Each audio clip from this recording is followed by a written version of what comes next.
Assalamualaikum warahmatullahi wabarakatuh. A'udzu billahi minasyaitonir rajim. Bismillahirrahmanirrahim.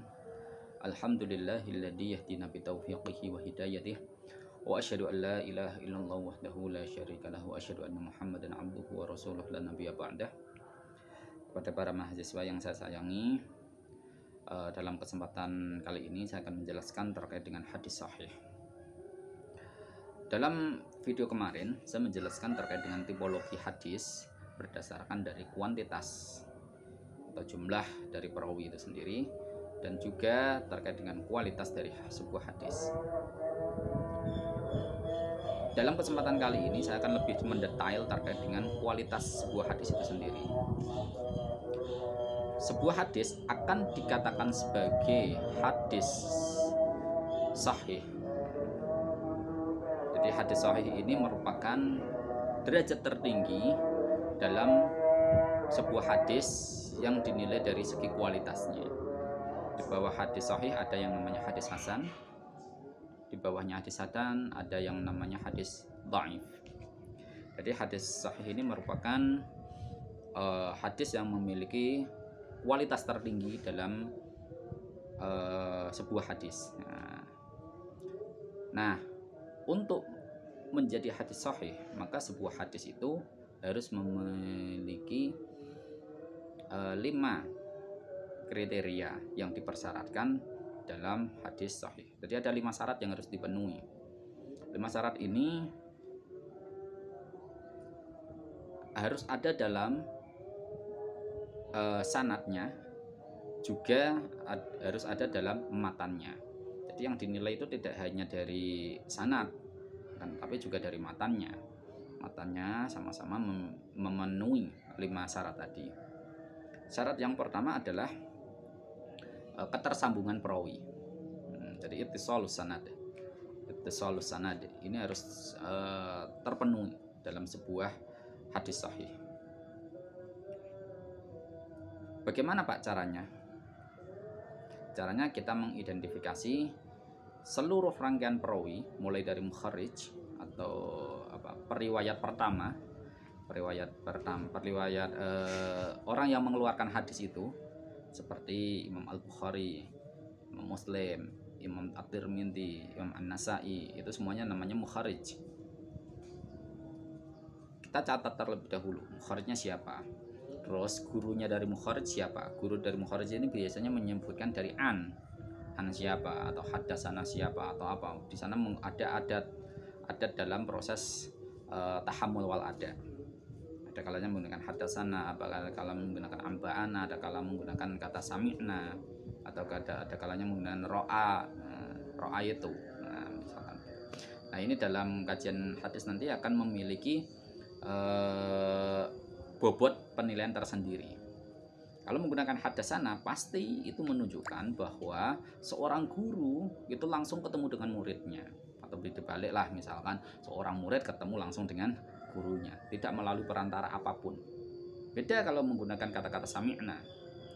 Sami'na ini bisa saja seorang murid tidak langsung ketemu dengan gurunya, atau seorang murid ini mendengar suara dari gurunya secara sayup-sayup. Misalkan guru sedang mengajarkan di suatu tempat, sementara muridnya ada di seberang, dan dia hanya mendengarkan sayup-sayup apa yang diutarakan oleh gurunya tadi, ya. Kemudian yang dia dengar, kemudian dia ceritakan lagi kepada orang lain, di mana orang lain itu kalau dalam tradisi hadis dianggap sebagai murid. Nah ini akan dilacak apakah dia menggunakan redaksi hadasana atau menggunakan redaksi yang lain. Kalau menggunakan hadasana, pasti dia akan dianggap sebagai orang yang ketemu. Begitu seterusnya hingga pada sumber utama dari hadis itu sendiri. Dalam hal ini biasanya adalah Nabi Muhammad SAW. Apabila hadisnya ini tergolong sebagai hadis yang marfu, atau hadis yang memang penyandarannya hingga pada Nabi Muhammad. Tapi kalau hanya sebatas pada sahabat atau hadis mauquf, ya, maka ya nanti akan dilacak sampai pada sahabat itu tadi. Jadi di sini dia akan melacak apakah seorang murid ini bertemu langsung dengan gurunya atau bukan. Kemudian kita juga bisa melacaknya menggunakan kitab Rijalul Hadis. nanti dalam semester atas nanti ada mata kuliah yang namanya Rijalul Hadis. Jadi nanti di sana Anda akan diajari untuk melacak apakah seorang guru ini memiliki murid yang ini, kemudian murid ini memiliki murid yang ini lagi, dan seterusnya. Ataukah ada perawi yang fiktif atau majhul, dalam bahasa hadisnya majhul, tidak teridentifikasi. Nah, ini kalau tidak teridentifikasi bahwa kenyataan ini menjadi sinyalir atau indikasi bahwa hadis ini terputus, tidak ittisalus sanad. Terus yang kedua, cara melacaknya kita menggunakan dating atau tanggal penanggalan. Kita lihat tanggal lahir maupun tanggal wafat dari masing-masing perawi itu. Dia dengan gurunya yang lain, apakah tahun wafatnya ini atau tahun tanggal lahirnya ini wajar atau tidak, atau jangan-jangan selisihnya 1 abad atau bahkan lebih berabad-abad. Kalau berabad-abad, misalkan si murid itu meninggal pada tahun 100 Hijriah, sementara si guru meninggal pada tahun 10 Hijriah. Ini ada interval sekitar 90 tahun. Kira-kira ini wajar tidak apabila seorang murid ini ketemu dengan gurunya? Atau jangan-jangan dia ini proses tahammul wal adanya ini menggunakan munawalah. Munawalah. Nah, jadi nanti ada proses tahammul wal ada. Jadi bagaimana cara menyampaikan guru kepada muridnya tadi. Kalau langsung talaki ketemu, itu tidak mungkin seorang guru dengan muridnya ini selisih tahunnya banyak sekali. Nah, paling misal selisih tahunnya hanya, ya misalkan saya ini saat ini usia 30, Anda usia 20-an, misalkan 20. Ini selisih berapa? 10 tahun. Wajar ketemu nggak? Kira-kira bisa ketemu? Ya bisa. Karena 10 tahun kan kemungkinan besar pada saat yang sama seorang guru dan murid itu sama-sama masih hidup. Nah, ini kewajaran itu. Dan ini namanya ittisalus sanad. Jadi syarat pertama itu, apabila ada yang terputus satu atau tidak teridentifikasi satu, maka disebut sebagai hadis yang maktub. Ya, potong. Entah potongnya di mana, nanti ada penjelasannya yang lain nanti. Dalam mustalah hadis nanti ada kriteria terpotongnya di awal atau di tengah atau di akhir. Ya, nanti ada. Nah, syarat kedua terkait dengan hadis sahih adalah seorang perawi itu harus thiqah. Thiqah ini kemudian dibagi menjadi 2. Ya, menjadi 2. Jadi langsung 3 syarat ya, berarti tadi kan sudah ittisalus sanad ya. Terus yang 2 ini harus thiqah. Berarti langsung 3 ini ya. Thiqah ini terbagi menjadi 2. Yang pertama itu terkait dengan kedobitan perawi, kecerdasan para perawi. Kecerdasan ini ada 2 hal. Pertama, kecerdasan daya ingat, dan yang kedua adalah kecerdasan catatan. Kalau dia memiliki kecerdasan ingatan yang tinggi atau dhabtul hifdzi, maka seorang perawi itu memiliki tingkat kedobitan atau kecerdasan yang sangat tinggi. Cirinya bagaimana, Pak? Seorang perawi itu bisa meriwayatkan persis apa yang dikatakan oleh gurunya. Jadi tidak menggunakan riwayah bil makna, ya, langsung menggunakan riwayah bil lafal. Jadi lafalnya persis dengan apa yang disampaikan oleh gurunya. Bahkan tidak hanya itu saja, terkadang ada yang mensyaratkan sampai gayanya pun harus sama. Nah, ini nanti ada yang namanya musalsal nanti ya, namanya musalsal. Tapi yang di sini yang penting adalah seorang murid itu mampu menyampaikan persis apa yang dikatakan oleh gurunya secara ingatannya. Jadi ingatannya masih benar-benar ingat, guru saya mengatakan begini, saya harus juga mengatakan begini, gitu. Jadi misalkan saat ini saya sedang mengajar, kemudian Anda diminta untuk mengajarkan apa yang Anda terima dari saya kepada orang lain. Kira-kira Anda bisa menggunakan redaksi yang sama atau sudah beralih? Kalau sudah beralih berarti menggunakan model riwayah bil makna. Jadi secara substansi yang diambil, namun teksnya menggunakan redaksi yang lain. Nah, ini namanya dhabtul. Terus yang kedua terkait dengan dhabtul kitabah, ketelitian dalam catatan. Jadi misalkan Anda saat ini sedang mencatat detail, ya, mulai dari A sampai Z tercatat rapi. Ini akan berbeda ketika dengan orang yang sama sekali tidak memiliki catatan.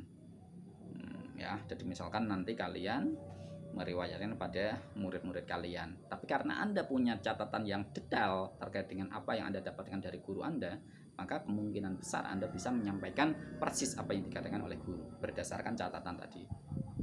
Beda kalau Anda tidak memiliki sama sekali catatan. Anda bisa ya bebas ngalor ngidul. Tak teratur begitu.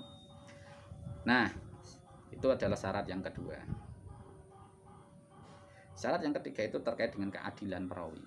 Nah, 3 tadi ya. Jadi yang nomor 2 dan nomor 3 itu biasanya saya gabung. Istilahnya adalah sikoh turwah.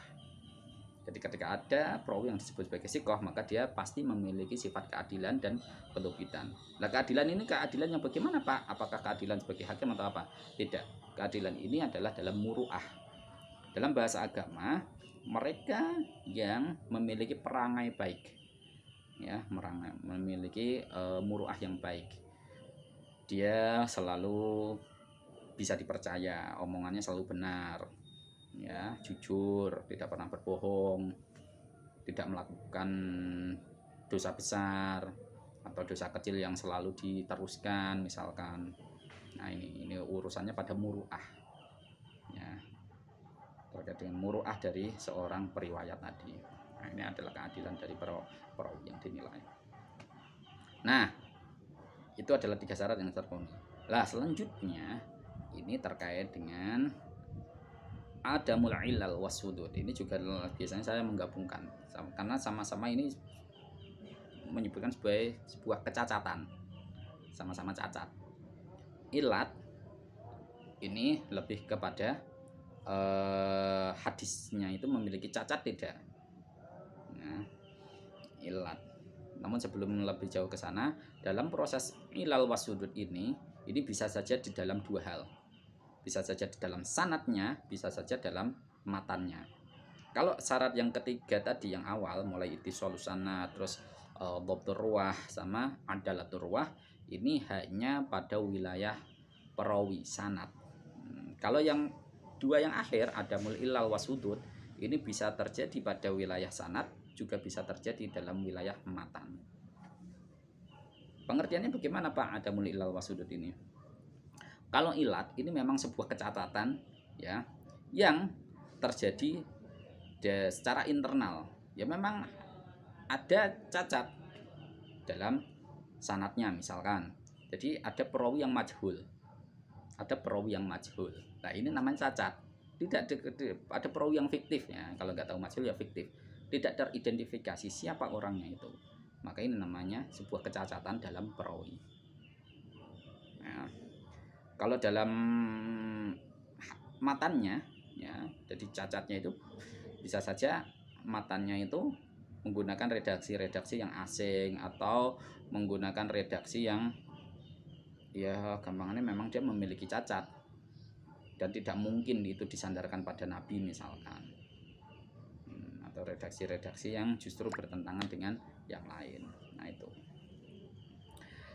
Sementara terkait dengan syad atau kejanggalan ini bisa dilacak setelah kita melakukan komparasi terhadap teks-teks yang lain. Kalau ilat itu memang dari hadisnya itu sendiri, sementara kalau syad, sebuah kejanggalan ini bisa dilacak ketika kita sudah melakukan upaya komparasi, upaya memperbandingkan dengan teks yang lain.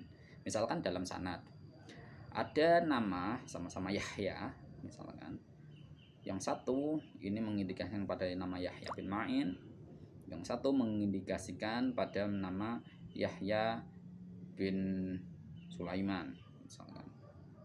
Nah, ini kemudian ada sebuah rangkaian sanad kok berbeda, yang satu menggunakan Yahya bin Ma'in, yang satu menggunakan Yahya bin Sulaiman. Ini kira-kira yang benar yang mana? Ini ada sebuah kejanggalan.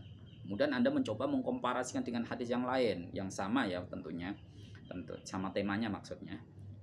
Laca, yang benar ini kebanyakan kemungkinan mengarahkan kepada Yahya bin Ma'in. Berarti hadis yang menggunakan nama Yahya bin Sulaiman tadi berarti ini janggal, ada sesuatu yang aneh. Nah, itu. Jadi kejanggalan bisa dilacak dari sana. Begitu juga dalam sematan kita juga akan lacak kita bisa mengkomparasikan dengan teks hadis yang lebih kuat atau dengan ayat Al-Quran misalkan. Nah, kalau ada kejanggalan di situ, maka hadis itulah yang bermasalah. Jadi di situ, jadi ada 5 kriteria yang harus terpenuhi. 3 yang pertama itu khusus pada wilayah sanad, terus 2 yang terakhir ya ada ilal wasudud tadi, itu bisa terjadi pada wilayah matan, juga bisa terjadi dalam wilayah sanad. Nah, di sini kesanatan hadis. Nah, apabila tidak memenuhi kriteria itu, maka bisa diturunkan derajatnya, bisa menjadi hadis hasan atau bahkan menjadi hadis yang dhaif. Untuk penjelasan terkait dengan hadis hasan dan dhaif, insyaallah kita akan lanjutkan dalam video yang akan datang.